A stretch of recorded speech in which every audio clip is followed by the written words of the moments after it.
A day in my life as a vlogger at the age of 32. Ha? Charot? So today is the day that my eldest son, Inglesero yun. So samahan natin ang ating scholar sa kanyang recognition day. Alright, let's go!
Pagkatapos ng recognition guys, nag-request nga ang ating scholar. Siyempre, pagbibigyan natin yan.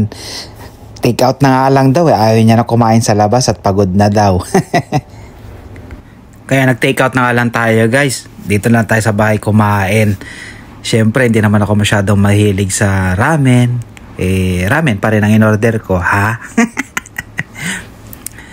Dito na nga lang guys, nag-take out na nga lang kami. Konting celebration lang, unti-unting salo-salo lang. Wala pa nga yung bunso ko, gawa na may pasok, kawawa naman. So, kami-kami na lang muna, no?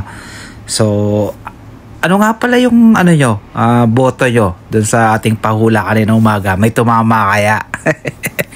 Sa tingin ko, parang wala so, paano yan? Sa ulitin na lang, mga idol, mga boss, sad to say, wala yatang tumama So, unfortunately, hindi top 1 yung ating scholar, pero ganoon talaga. Tingin ko top 2 siya, guys. Hindi nga lang sinabi ko ano talaga yung pinaka-top niya. Ang bracketing yata ngayon kasi with high honors, ganun-ganun na lang siya, no? Pero, happy pa rin para sa ating scholar, syempre. So, paano guys? Kaya muna kami. Bye-bye!